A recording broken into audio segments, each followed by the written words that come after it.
Welcome back, Giants fans. So, yes, I'm on vacation, kind of vacation. I'm in a hotel right now, so not the normal location, but looking to get back on Friday or Saturday. I will try to have the Week 3 Falcons game preview out by Saturday. That's what I'm hoping for, so we'll see how that goes. For the Spread Pick show, I probably won't be having that this week, so if you're looking forward to that, my apologies. I will post our picks in the community page. I will post those. My friend Andrew's coming off a horrendous week, so that was pretty funny. But what else? People asked about film reviews. I mean, the whole film review thing, I would love to do it, but they don't have the coaches film on NFL Game Pass right now. So until they fix that and resolve that, I don't know if I can do it. I was sent a couple of links for the All-22, and there was a bunch of problems with that, so I couldn't really do it. So my apologies, but it's kind of out of my control right now. So until they get that back, I probably won't be doing the film reviews that we've been doing here the past couple years, unfortunately. But anyway, I have questions from you guys pertaining to the Giants. There was a lot, so I'm not going to answer all of them. I'll try to answer like 15 to 20 questions, so if I didn't answer yours, I'm sorry, but I'm going to try and get the questions that I feel like everyone's kind of interested in hearing, so we'll get to it. I'm sure there's going to be some duplicates as well. So anyway, hope you guys enjoy, and let's get into it. First question from Trevor Lawrence. If when Jason the Clapper Garrett gets run out of town, who would you like to see fill his role next season? A promotion from within or an outside hire? So, yeah, if Jason Garrett has that bad of a season, I think he probably will get fired. There's a chance he gets fired mid-season if things go bad at some point. But anyway, if Garrett gets fired during this season, I'm sure Freddie Kitchens would be promoted, which I'm fine with. But going forward, I would like to see somebody else brought in. Now, that name, I don't know who it is, but what do I want? I want someone who has more of a grasp of the modern NFL, more of a spread offense, even a West Coast offense that includes motion and all different types of route concepts. I'm tired of seeing the same under center, like 1980s, 90s style offense. The Giants are just not modernized with their offense, and it bothers me. So I just want someone that just understands the modern NFL. Like, you see what Kellen Moore is doing in Dallas right now. It's great. Like, I want something like that. I'm sure there's a really good young mind of a coach out there that the Giants can hire. I don't know if Joe Judge knows people or what, but I do think they can do better, and I just want someone who has more of a grasp on the modern NFL. Next from Dave Campbell. In 2019, it took Barkley about 4 weeks following his return to full form. Do you see that shaping out in a similar way in 2021? Also, 2 games in, our O-line is doing surprisingly well against such stout defenses. Is it too early to get my hopes up? So the first part with Barkley, I mean, yes, an ankle injury is different from coming off an ACL. I get that part of it, but I will say, I do think I'm not giving up on Barkley yet. Like, I think this week 3 is a big game for him playing Atlanta's defense, which is not a good defense. And he's coming off 10 days rest as compared to just coming off like 4 days rest playing from a Sunday to a Thursday. So the extended rest and having more time to get back to look normal, I think Barkley's going to have a nice week 3 game. I don't know if it's going to be like 150 yards, but I think he'll have a good game here. If he doesn't, I'm going to start to be concerned because this is a great matchup, an easy matchup coming off 10 days rest. So I do hold out hope that this is going to be a big week for Barkley. I'm not worried about him yet. And the offensive line, yeah, I mean, look, they played better than we expected. Of course, the first game, they had some moments that weren't too great, Nate Solder specifically, but then Solder played much better in week 2. And we saw the offensive line had a couple mishaps, especially in the first quarter against Washington. But as that game went on, they got a lot better, and Daniel Jones started to look more comfortable in the pocket. So do I expect the Giants' offensive line to play great all year? Not really. There's going to be games where they look rough, but I think overall it might be better than we expected. And basically what we've been saying all offseason was the Giants have to have a middle-of-the-pack offensive line, and if they can grade out like that, then I think they'll be fine. As long as the offensive line's not losing them games, which has not been the case so far, then I think we have a reason to be pretty excited. So yeah, I would not think it's a reason to get your hopes up, but I wouldn't be thinking it's going to be a top 10 unit, I'll put it that way. But if you're expecting a league average type offensive line, I guess that's okay, because so far they've been playing like that according to the numbers. Next from Nicholas, with the conservative calls after the Bradbury pick, so if you need to get caught up, Bradbury, the Giants corner, had an interception. with about 2 minutes to go in the game. The Giants took over at Washington's like 20-yard line. They were down by 2 points, I believe, and obviously you want a touchdown in that scenario, but they ran the ball twice, then passed the ball on 3rd and long, so that's what he's talking about here. Anyway, do you think the Giants coaching staff trusts Daniel Jones? This is a good question, and it's pretty much me just giving my opinion. I'm not sure how they feel about him.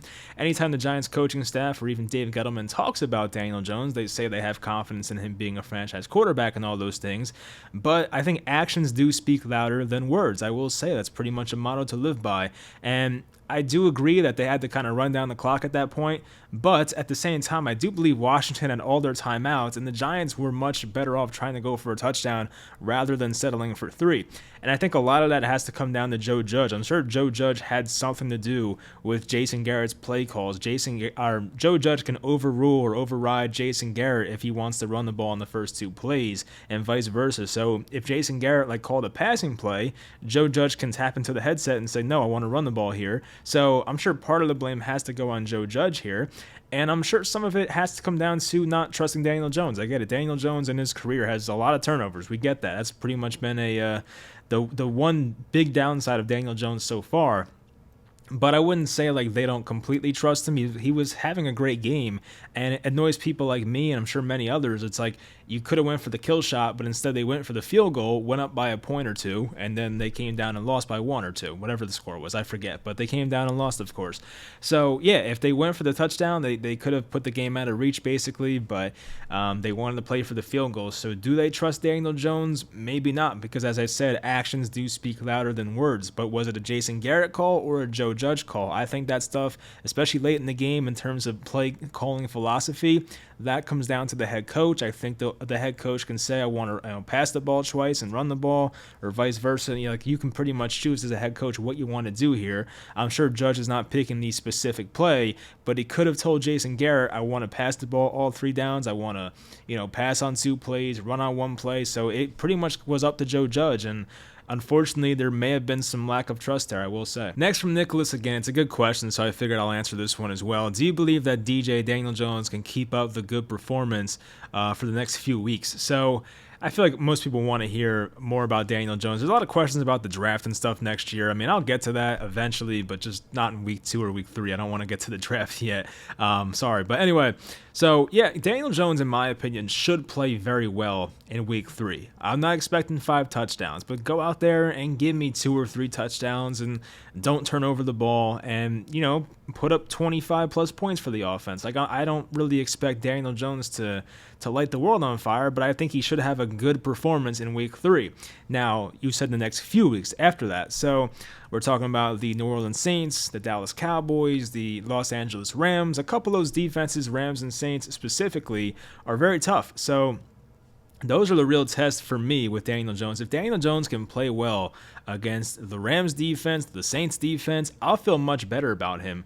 It's great to see him play well against Washington, but hey, he's done it before. He's played well against them his other 4 starts against them. So I do want to see more. I think it's great that he played well in this game and was one of the best just offensive players, just players in general on Thursday night. But I do want to see it more in other games. So I don't know how he's going to do. I've seen both sides of it where Daniel Jones plays well and then plays terribly. So I just, I have no idea what to expect. But if Daniel Jones can play really well against 2 really good defenses in the Rams and the Saints, I would be very encouraged. So that's what it comes down to for me. But, you got to take it 1 week at a time. Hate to sound like a coach. You got to take it 1 week at a time. And he's got to go out there against Atlanta and put up a lot of points on the board. Next from Priceless Prince. How would you feel if the Giants clean the house after this offseason? Pretty much Joe Judge and Gettleman, Daniel Jones, the coordinators. If you wouldn't want everybody gone, who would you want to stay? Also love your videos. My favorite Giants YouTuber and Twitter personality. See, most people hate my Twitter, so that's kind of funny you said that, but thank you.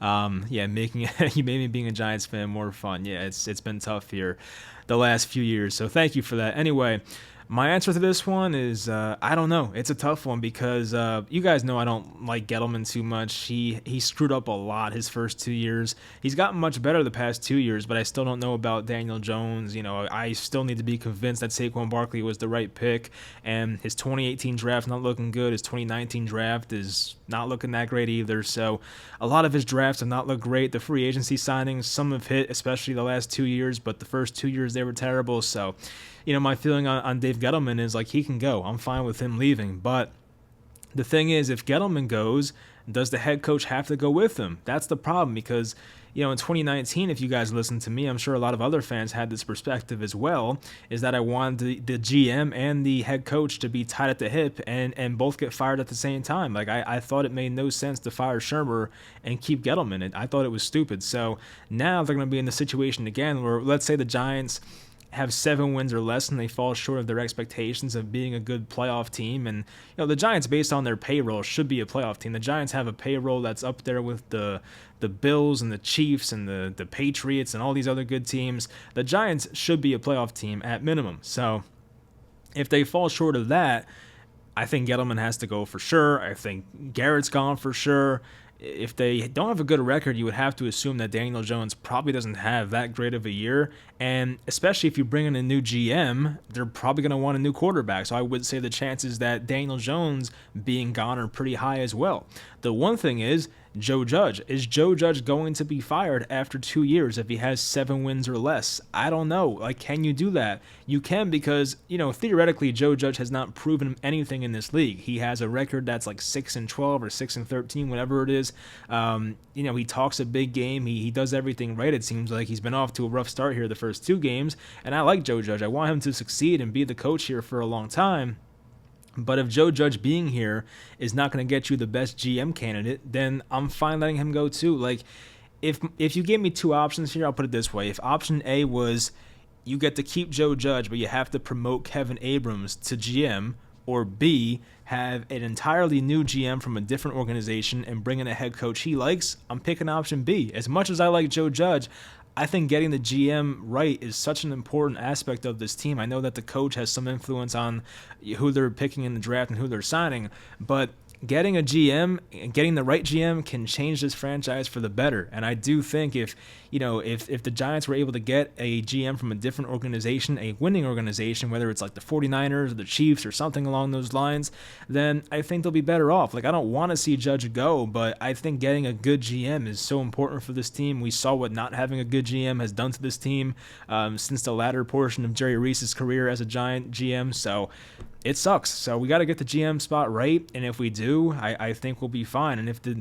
new GM can bring in a coach that is young and inspiring and has an idea of the modern NFL, I'll enjoy that as well. So I think as much as I hate to see Judge go in that scenario, I mean, as long as we get the GM right and he wants to bring in his own head coach, I think I can live with it. Next question from Paul C. Hey, Mike, do you think Judge should have went for the 2-point conversion when they were up 5 in the third quarter right after they kicked the extra point? I commented to my father, watch, I bet they're going to lose by a single point now. Yeah, I actually think I said that on stream. I'm pretty sure. I can't go back. I could go back and find it, but it'll take a long time. I think you're right. They were up. There was one point where they went for the extra point. I wanted them to go for 2. I think it was earlier in the game, though. It might have been like, I don't know, 15-10 or something, and I wanted them to make it 17-10. I forget, but there was one point in the game where I wanted them to go for 2. I just don't know if it was the same exact situation as the one you're talking about, so I apologize. But there was one point where I wanted them to go for 2, and obviously they went for the extra point, and it came back to bite them. Next from Frank, this is a pretty important question. Do you think we start using Tony more over Slayton? Yeah, I hope so. I mean, I don't know why, even in the second half, that Slayton was playing that game. After he had that drop, I figured that we would see more Kadarius Toney, and obviously Toney is, he put something on Instagram. I don't know if it was pertaining to the Giants or not. He said this is lame right after the game, so I mean, I feel like it has to do a little something with the Giants, but the guy's probably not too happy with his role right now, being a former first round pick for the Giants, 20th overall. I personally feel that Toney is more talented than Darius Slayton. The Giants can use a guy like Kadarius Toney in their lineup consistently. And as much as I like Slayton and he makes big plays for this team, he also hurts this team with the drops and, not being a consistent route runner. Not to say Toney's the best at it, but Toney was your first round pick. You have to use him more. So I do want to see him more out there. Even the next question from Rashawn Higgins, Haggins says the same thing. It feels like a wasted draft pick. It does feel like a wasted draft pick because they aren't using him the right way. It's annoying. They're not even playing Toney half the snaps at this point. So I think Tony, I saw, has negative receiving yards on the season. Like, all of us watching this video right now have more receiving yards than Kadarius Toney, which is not what you want to see. I think he has -2 on the season, so they got to use him better. There's just no doubt about it, and I feel like Slayton should be the guy that has to be kind of on the bench more, and I'm fine with that. I do want to see Tony play more. I just don't know why he's not in the lineup. So it's kind of frustrating, but I do think as the year goes on, we will see more of him, but I do hope it starts right away here in week 3. Next question, don't you think DJ is more of a Ryan Tannehill type than Alex Smith type? He throws a fantastic deep ball, and I think he will thrive off a run-centric play-action offense. So yeah, I made the Alex Smith comparison to Daniel Jones coming out of Duke, and he's been more, I guess, towards Ryan Tannehill, but the problem is the turnovers. Ryan Tannehill does not turn the ball over at that type of rate. So if Daniel Jones is Ryan Tannehill with a sprinkle of Jameis Winston, I guess I can agree with that. But I can't exactly call him Tannehill because of the turnovers. I think Tannehill's a better thrower on the run, I will say that, but may have a bit of a stronger arm too. But yeah, he's probably closer to Tannehill. I think Daniel Jones is a better runner with the football than Tannehill, so he has him beat in some areas. So yeah, I guess you can say Tannehill as well, but I think, yeah, I'm getting more away from the Alex Smith comparison. Next from Brian, can someone tell me why all these fans are taking the time to blame Jones for last night's loss? Well, Thursday now. What do you think of Galladay and the Jones heated discussion on the sideline? Apparently that was to Jason Garrett. I personally like seeing some passion from these guys. I agree with that. So yeah, I think Galladay came out and said to one of the media guys that this was directed towards Jason Garrett and not Daniel Jones. But when guys show passion on the sideline, I love it. I love guys that Dave Gettleman had the same quote, and I think we agree, which is surprising because I usually don't agree with that guy. But Gettleman says he wants guys that hate to lose more than they love to win. And I'm one of those people myself. I hate to lose. That's why I can't put up with the losing here much longer with the Giants. And, I think I like when guys show passion. That's why I was a big fan of Odell Beckham. I was a huge Odell fan. I liked Landon Collins. He showed passion that not a lot of guys had. Even Jason Pierre-Paul showed that passion. So, I'm not saying these guys don't care, but when guys show passion on the sideline, I don't care. I'm fine with it, especially when things aren't going the way they want to. So in terms of the whole Jones thing and people blaming him, that's stupid. I feel like you're just looking for attention at that point, because I don't know how you can blame Thursday's loss on Daniel Jones and be real about it. So yeah, I don't really understand that. But in terms of guys showing passion on the sideline, I'm all for it. I personally have no problem with it. As I said, I love players that show passion and want to win more than anything. Next from Pat Smith, am I crazy to feel better about this team after week 2 than I did before? Then goes on to say Daniel Jones played like a top 13, 14 quarterback. Jason Garrett's offense looked fine. Got to fix up the Patrick Graham mistakes on defense. And this might have been the best game I've seen since 2016, minus a few bad errors. I agree with some of this. I think I definitely feel better now than I did about the Giants after the Broncos game. So I will say that. I do agree with that part of it. Jason Garrett looked better in terms of a play caller. Daniel Jones looked better in terms of his play in week 2 as compared to week 1. So yeah, I don't think it's crazy to say at all. I just, I don't know if that's good enough to make them a playoff team, but I do feel better about this Giants team on this day as compared to the week after week 1. Next from Mixed Sports, if we lose to Atlanta, is the season over? Mathematically, no. The season's not over because you can't be mathematically out by week 3, but in my mind, yeah, I think the season's probably over in terms of playoff hopes. I guess I shouldn't say that because they play in the NFC East and I guess anything's possible, but Dallas looks pretty competent this year. The Eagles, I guess, look okay, and then Washington, I don't know, they have a tough schedule. We'll see what happens with Heineke going forward. So yeah, but if you lose and go 0-3, and especially to Atlanta, who I think is not a good team, I think we're better than Atlanta, and I don't think we're better than many teams out there, so that's a lot for me to say that. I think the Giants should win on Sunday. I do believe that in my heart, so we'll see. But yeah, if they go 0-3 and then have to face, once again, the Saints, Dallas, the Rams, who else? The Raiders, and some other team, Tampa, that's like the next 5 or 6 games they have. It's tough. I think Carolina's in there too, and they've looked pretty good so far. They've had an easy schedule, but Carolina's defense looks pretty damn good. So, yeah, I feel like, honestly, if they lose this Sunday game, even if they win, I don't know if they're going to make the playoffs or not, but especially if they lose this Sunday, I'm not going to feel good about it. I think the chances of them making the playoffs if they lose to the Falcons are very, very low at that point. They would have to hope for a horrendous NFC East division, and I don't know if they're getting that this year. They got it last year, but I don't know if we're getting that this year. I feel like the winner might win 8 or 9 games. We'll see.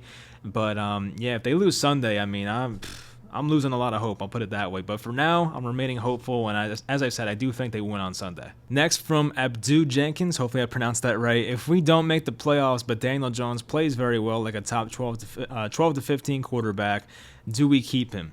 So, yeah, I think you do at that point. I mean, top 12 to 15, I'm thinking of names in that area.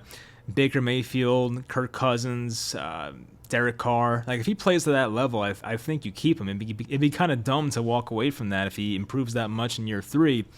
But I feel like a lot has to go right, so we'll see if that happens. But if it does in this hypothetical scenario, yeah, I think you do keep him. You still have him on the rookie contract. There's no point in getting away from that. But as I said, a new GM may come in, especially if they miss the playoffs, and want a new quarterback. So it shouldn't shock us if they go a different way. But I do think personally, if Daniel Jones shows that much growth and development where he gets into the Baker Mayfield, Derek Carr range, then yeah, I think it's worth keeping him. So we'll see. But yeah, I think if that were to happen, I think you do keep him around for year 4. So next we have 2 similar-ish questions. TVN Sports says, what will it take for the Giants defense to succeed? They were borderline top 10 last year, and they added new pieces, and even with that, they are still allowing teams to score 27 plus with mediocre quarterbacks. What needs to change? And then Bruce K also says, why do you think the coaches have been coaching so scared? That's a good question. I mean, how can I address this? All right, so I think part of it is the pass rush and the lack of pass rush. I don't know about the whole numbers and the the percentages of the Giants getting pressure on the quarterback and whatnot as compared to last year, but just watching the games, you can tell that the pressure on the quarterback is not the same as it was. Guys have too much time back there, whether it was Bridgewater or Heineke, getting to stand in the pocket for 3-4 seconds and scanning the field and finding these easy dump offs inside between the zone, and even when it comes to Patrick Graham and his defensive philosophy. He called a lot of zone last year, I feel like, and we felt like when they signed Adoree Jackson, they should have been playing more man, and so far it feels like they have not been playing more man than last year. So I don't know why they're just resorting to playing zone defense and allowing these quarterbacks. Like, when you have a lack of pass rush and play zone defense, that's a recipe for disaster because you have to get some pressure in there. If you're allowing a quarterback to just sit back there and not get pressured and play 7-on-7 and allow the receivers to find the open spot in the zone, it's like automatically a 15-yard completion, 20-yard completion. Then the Giants play man, and then you get hit on a wheel route by McKissick, and he beats you downfield. You don't tackle Melvin Gordon, he goes all the way. It's just, I think guys individually as well have to play better. I mean, let me call them out. Leonard Williams, I mean, where's he been? He almost had a couple sacks this year, but so far hasn't done much. Dexter Lawrence, 17th overall pick, where the hell has he been? Jabril Peppers can't cover anyone for his life this year. Even James Bradbury, I know he had the big interception, but just based on the entire body of work this year, he has not been the same guy as he was in 2020. So, yeah, I mean, there's just certain guys on this team that are not playing the same way they were last year, and I think the defense may have overperformed in 2020, but we also added some guys on this defense, and they should be better, but so far it's getting worse. So it's a combination of a lot of things, but I think a lot of it just stems from these guys needing to step up and play better, because if the Giants had a pass rush, we probably wouldn't see these problems. Even Lorenzo Carter not getting enough pass rush. I mean, Azeez Ojulari has 2 sacks. I mean, if your second-round rookie's getting the most pressure and the most sacks, or maybe not the most pressure, but the most sacks, it's not a good look. So the Giants just individually, just guys on defense, have to start playing better, and they have to get back to where they were last year. Next, a Twitter question from Kevin McManus. Surely when they self-scout, they see how bad we are. Why do we keep making the same mistakes? Is it pride, belief in the same process? Yeah, that's the frustrating part about it, because the Giants over the years make the same mistakes over and over and over, and they don't seem to learn from them. That is frustrating. And then we've had a whole new coaching staff here, from Joe Judge to Patrick Graham to Jason Garrett, and all the position coaches are pretty much new except for maybe a couple. Yeah, it sucks. It's annoying. I feel like part of it is maybe the whole playing not to lose thing, because as we mentioned before, they could have went for 2 in a certain situation. They could have went for a couple of the fourth downs. Sometimes going for it on fourth down is worth it. I think a lot of times it's worth it, because when you play the percentages, a lot of times on a 4th and 2, 4th and 3, you have a better than a 50% chance of getting it and converting, and we just don't do those things. I mean, sometimes we'll go for it, but sometimes, we don't when we should. So I think part of it has to do with the fear of playing not to lose, but there also is like some type of thing within the Giants organization where they continue to make the worst mistakes at the worst times, a la Dexter Lawrence. Dexter Lawrence. I always get him and DeMarcus Lawrence's name confused. Dexter Lawrence. So like the things like that are just stupid, and it's a mental error, and it's something that you feel like only the Giants would do. So it's got to get fixed, because it's not looking good for the coaching staff. I'll put it that way. Next question from Ty. This is on Twitter once again. What's better? The Giants just missed the playoffs or even make it at 8 or 9 wins and keep things going the way they run it, or they win 4 games and opposing teams take over MetLife Stadium and make Mara finally tear the whole thing down and restart with someone from the outside. That is definitely a tempting question. I mean, as a fan, I'm going to root for the playoffs. I mean, I will take the playoffs right now with the possibility of making it to the Super Bowl. I mean, I'm not expecting that, but if you're giving me a chance to make the playoffs, I'm taking that. But if you said, hey, Mike, would you rather have the Giants have 8 wins and miss the playoffs, or would you rather have 4 wins and have wholesale changes and bring in a different voice from a different organization? I think that's better for the long-term success of the Giants, and people hate me for that. Whoa, how could you root against your team having 4 wins compared to 8? Well, if 8's not getting you into the playoffs, what the hell does it matter? You know what I mean? I had this argument with people so many times, even last year and the year prior. In 2019, I wanted to lose to Washington to get Chase Young. I thought Chase Young was generational in my mind. Still have to see it, but I wanted the 2nd overall pick because the Giants were, 3-11 coming into that game. I was like, what's the point of winning? I get it. Like, okay, it's good for the organization, I guess, but technically it's not, because I think having the 2nd overall pick is better than having the 4th overall pick for your future success. Yes, you can get a better player at 4, but there's a better chance of getting a better player at 2. So I wanted to lose that game, I'll admit it. And last year, I wanted to win that final game against the Cowboys in Week 17 because there was a chance of making the playoffs. But stemming from that, people were mad at the Eagles for kind of throwing that game or tanking that game, and I personally didn't blame them. I said, hey, if I was Howie Roseman or even the head coach, what the hell was the guy's name? He got fired. Peterson. If I was those two, and I thought Peterson was safe, so I kind of ate my words on that one, but even if I'm Howie Roseman, I would rather lose that game. What's the point of the Eagles winning a game when they're 3-10-1 or something to go 4-10-1 to end the season? Like, what is the point of that? Like, you're doing nothing. You're basically lowering your draft pick value, and the Eagles were able to trade back and get more draft assets because of it. And now the Eagles may have 3 first-round picks next year in the draft because of them tanking that Week 17 game. So I don't blame teams for tanking. I think it's I'm a person personally that has a large picture or a big picture view of things. I don't look at one thing and say we have to win this Week 17 game to advance to go to 4-15 or 4-12 or whatever. You know what I mean? Like, I'm not that type of person. If they lose a game that is quote unquote meaningless and it doesn't impact them in any way, I'm fine losing it. I'd rather play for the future and get the draft picks and have a chance to trade back and get more and potentially get a better player, because we've seen it in drafts time after time after time where sometimes a team is sniped on a great player because they pick at 5 instead of 3. They pick 6 instead of 2. Like, there's chances you lose out on a great player because you won the meaningless games. And look at the Jets last year. If Trevor Lawrence ends up being great, like, Andrew Luck level or Peyton Manning level or something, and Zach Wilson's a bust, you're going to look at the Jets and go, why the hell did they win those last 2 games when they didn't have to? You're going to look at it that way. So, yeah, I personally, I think for me, it's either you make the playoffs, and all right, here's how I'll put it. Option 1 for me as a fan is I want to make the playoffs. That's what I'm looking at right now. That's what I want. Option 2 for me is I'd rather just go, get 3 or 4 wins and have Mara tear it down and actually bring in someone that knows what the hell they're doing and set this organization, in a better path for the upcoming years.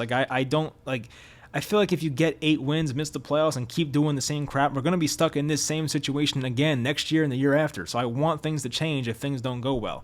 So maybe people don't like my answer, but I just want the best for the Giants. I don't care about winning 7 or 8 games if you're not going to make the playoffs. I don't care. It's kind of pointless to me. So I'd rather if we're not going to make the playoffs, I'd rather just tank out and just have a whole restart here, get a couple high picks, the Bears pick, our pick, get some high picks, and kind of just get this franchise going again. It might be a little rebuild again, but I don't care. I'm fine with having patience of a rebuild if it's done right. Like, people are always like, people have said to me in the past, like, you hate Gettleman because you have no patience for a rebuild. That's completely false. I'm fine rebuilding if it's done right. The problem with Gettleman was he never rebuilt the right way. He wanted to win and rebuild at the same time. His words. It was stupid. So if you rebuild the right way, I have all the patience in the world. I'm fine doing it as a fan. I saw the Brooklyn Nets do it. I know they signed KD and Kyrie, but look where it got them. You know what I mean? So, like, if you rebuild the right way, I know that's better for long-term success. I do plan on being on this earth for at least, a few more years. I'm still pretty young, so I'm fine rebuilding. I'm fine with that. So,